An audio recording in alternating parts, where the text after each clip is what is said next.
اعوذ باللہ من الشیطان اللعین الرجیم بسم اللہ الرحمن الرحیم الحمدللہ رب العالمین والصلاة والسلام علی خاتم النبیین وآلہ الطاہرین ولعنت الدائمۃ علی اعدائہم اجمعین اما بعد۔ ناظرین السلام علیکم۔ اس وقت جو موضوع آپ حضرات جس سے واقف ہیں، جو سوشل میڈیا پہ کافی وائرل ہو رہا ہے، وہ اس بیڈنگ کے سلسلے میں ہے، اس نیلامی کے سلسلے میں ہے کہ جو خاک شفا خاک کربلا کی لندن میں کی گئی گالا ڈنر نام کے پروگرام میں، جس واقعے نے مومنین کے قلوب کو مجروح کیا ہے، ان کے جذبات کو ٹھیس پہنچائی ہے۔ اس سلسلے میں بہت ساری باتیں آپ حضرات علماء کرام خطبہ کرام سے سماعت فرما چکے ہیں، اور یہ جو لفظ نیلامی کا اس کے لیے استعمال کیا گیا،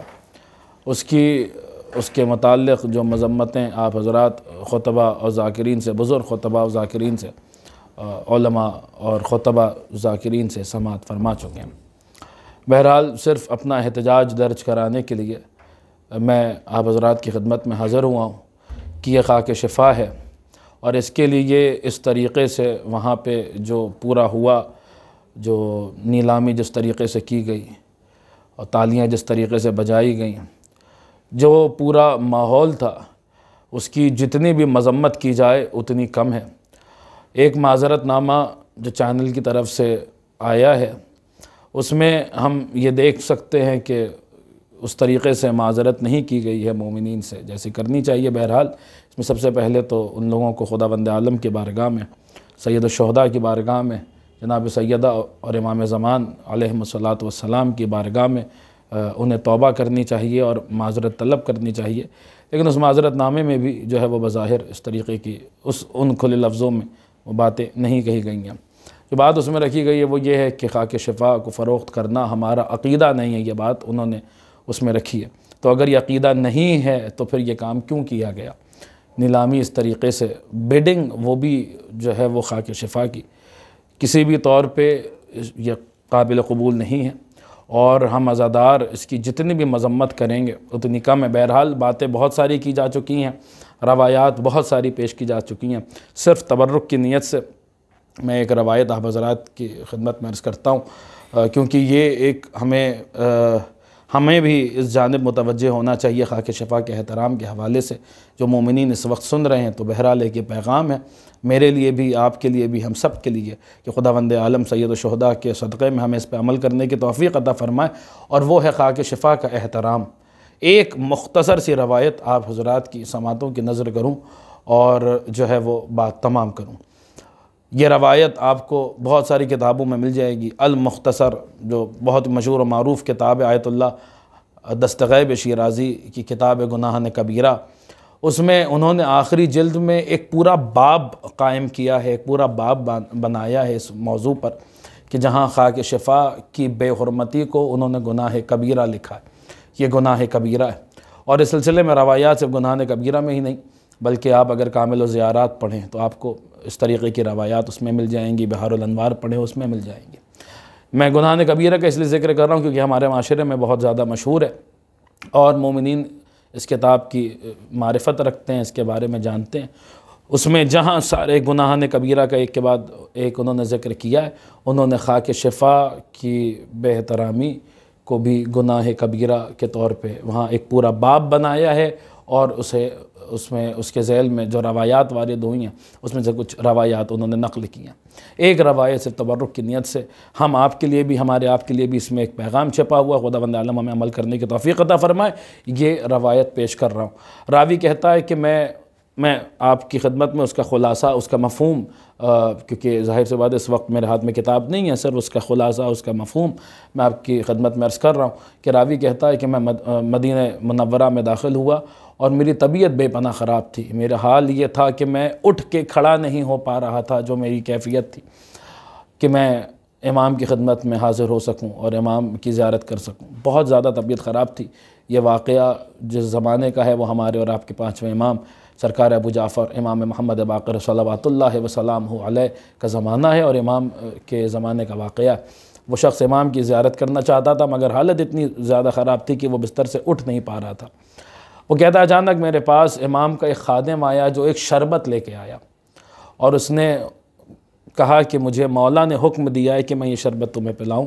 اور اس عمل سے پہلے، یعنی تمہیں شربت پلانے سے پہلے میں امام کی خدمت میں واپس نہ جاؤں تو تم یہ شربت پیو۔ اس نے کہا امام نے بھیجا ہے؟ ہاں امام نے یہ شربت امام نے بھیجا۔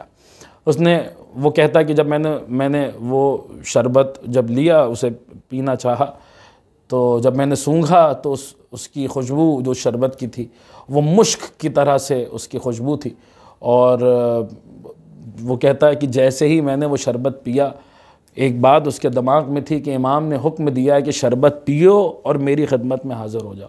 تو اس کے دماغ میں یہ بات تھی کہ میری تو حالت بستر سے اٹھنے کی نہیں ہے، امام مجھے اپنی خدمت میں بلا رہے ہیں، میں کس طریقے سے حاضر ہوں گا؟ بہرحال امام کا حکم تھا، اس نے شربت پیا۔ وہ کہتا ہے کہ میری حالت بستر سے اٹھنے کی بھی نہیں تھی، لیکن جیسے ہی میں نے وہ شربت پیا،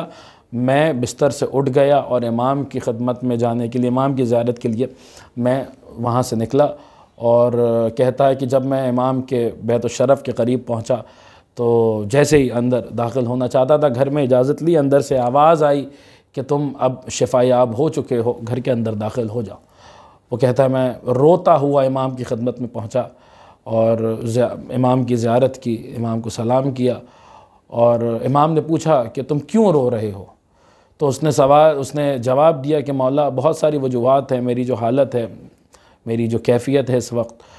کہ بیماری نے مجھے اتنا کمزور کر دیا ہے، اس وجہ سے، اور اپنے گھر سے دوری کے سبب اور آپ کی زیارت سے محروم ہو جانے کے سبب میں آپ کی ویسے زیارت نہیں کر پا رہا جیسے کرتا تھا۔ ان تمام وجوہات کی بنا پر میں یہ گریہ کر رہا ہوں، میں رو رہا ہوں۔ تو امام نے اس کو، بہت طویل حدیث ہے، میں بہت اختصار سے آپ کی خدمت میں عرض کر رہا ہوں۔ امام نے اس سے دو تین باتیں کہیں۔ امام نے کہا کہ جو ایک مومن ہوتا ہے وہ ایک اجنبی کی طرح سے لوگوں کے درمیان میں رہتا ہے، گنہگار لوگوں کے درمیان میں رہتا ہے، حتیٰ کہ اسے موت آ جائے۔ تو رہا سوال تمہاری اس بے قراری کا، تو ہمارے شیعہ جو ہیں وہ مصیبتوں میں رہتے ہیں، وہ پریشانیوں میں مبتلا ہوتے ہیں، اور ظاہر سی بات ہے کہ عشق اہل بیت دنیا کی سب سے قیمتی چیز ہے، اور اس کے ساتھ جب جو امتحانات ہوتے ہیں اس عشق کے ساتھ، تو آپ ان باتوں کو بہتر جانتے ہیں، حدیث آپ سنتے رہتے ہیں۔ امام نے کہا کہ جہاں تک تمہارے گھر سے دوری کا سوال ہے تو پھر تم سید الشہداء کو یاد کرو، ابو عبداللہ کو یاد کرو کہ انہوں نے اپنا وطن کس طریقے سے چھوڑا، اور کربلا میں فرات کے کنارے شط الفرات امام جا کر کس طریقے سے وہاں پہ گئے اور پھر امام کی شہادت واقعی۔ یہ بھی ہمارے لیے ایک پیغام ہے کہ اپنے تمام مصائب میں، اپنی تمام مشکلات میں یاد کرنا ہے تو سید الشہداء کو یاد کرنا ہے تو مولا حسین کو یاد کرنا۔ پھر امام نے فرمایا کہ اس نے سوال کیا، اس نے کہا کہ فرزند رسول جو شربت آپ نے مجھے بھیجا تھا، یہ شربت کس چیز سے بنا تھا؟ تو امام نے فرمایا کہ یہ شربت ہم نے خاک شفا سے بنایا تھا۔ سنیے گا، یہ بات جس وجہ سے میں نے یہ روایت آپ کی خدمت میں پیش کی ہے وہ یہ ہے کہ امام نے فرمایا یہ شربت ہم نے خاک شفا سے بنایا تھا، اور امام نے اپنے لیے اور اپنے گھر والوں کے لیے، بہت بڑی بات ہے یہ، اگر انسان ان باتوں کی طرف دھیان دے، بعض چیزیں ایسی ہیں کہ ان کی طرف انسان توجہ نہیں ہم آپ توجہ نہیں فرماتے، نہیں تو یہ بہت بڑی بات ہے کہ امام فرما رہے ہیں کہ میں اور میرے گھر والے ہم اسے دوا کے طور پہ استعمال کرتے ہیں۔ اس میں امام اپنے آپ کو بھی شامل کر رہے ہیں، یہ بہت بڑی بات ہے۔ یہ بالکل ویسے ہی ہے جیسے امام محمد باقر علیہ السلام کے متعلق جو شیخ عباس قمی نے روایت نقل کی ہے بیت الاحزان میں، کہ مصلحت خداوندی کے تحت جب جو ہے وہ آپ علیل ہوئے، مصلحت خداوندی تھی، تو اس وقت آپ شہزادی سے توسل کر رہے تھے اور باباز بلند بی بی کا نام لے رہے تھے۔ تو جیسے وہاں پہ معاملہ تھا ویسے یہاں پہ معاملہ ہے کہ امام یہ بھی مصلحت خداوندی ہے ہمیں سکھانے کے لیے۔ امام نے فرمایا ہم اسے دوا کے طور پہ استعمال کرتے ہیں۔ پھر امام نے فرمایا کہ اس کا مفہوم، اس کا خلاصہ یہ کہ اگر تم اسے ویسے استعمال کرتے جیسے اسے استعمال جیسے یہ استعمال کرنی چاہیے تو تم بھی اس سے شفا حاصل کرتے۔ تو اس نے کہا مولا کیا آداب ہے؟ تو امام نے بتایا کہ جب تم قبر امام حسین سے یا اس کے آس پاس سے جب مٹی اٹھاتے ہو تو تم لوگ اس کا احترام نہیں کرتے، جس کی وجہ سے اس کی تاثیر چلی جاتی ہے، اس کی تاثیر کم ہو جاتی ہے، اس کی برکت میں کمی آ جاتی ہے، کیونکہ تم اس کا احترام نہیں کرتے۔ پھر امام نے ایک عجیب و غریب جملہ ارشاد فرمایا، امام نے فرمایا تم مٹی لے تو جاتے ہو مگر اسے صحیح سے رکھتے نہیں ہو، اسے صحیح سے رکھتے نہیں ہو، جس کی وجہ سے جو اور درند ہیں، پرند ہیں، جنات ہیں وہ اس کی خوشبو سے فیضیاب ہوتے ہیں، مگر تم اس سے ویسے فیضیاب نہیں ہو پاتے کہ جیسے ہونا چاہیے۔ یہ جو جب ہم خاک شفا لے کر آتے تو راستے میں لا تعداد جنات جانور وہ سارے اس کی خوشبو سے فیضیاب ہوتے ہیں، مگر ہم فیضیاب نہیں ہو پا رہے ہوتے، ہم جو ہے وہ شفا نہیں حاصل کر پا رہے ہوتے کیونکہ ہم نے اس کا ویسے احترام نہیں کیا۔ پھر امام فرماتے ہیں کہ اگر تم اس کو صحیح سے رکھتے تو تم بھی اس سے شفا یاب ہوتے۔ پھر امام نے ارشاد فرمایا، امام صلوات اللہ وسلام علیہ نے ارشاد فرمایا کہ خاک شفا بالکل حجر اسود کی طرح ہے کہ حجر اسود پہلے ایک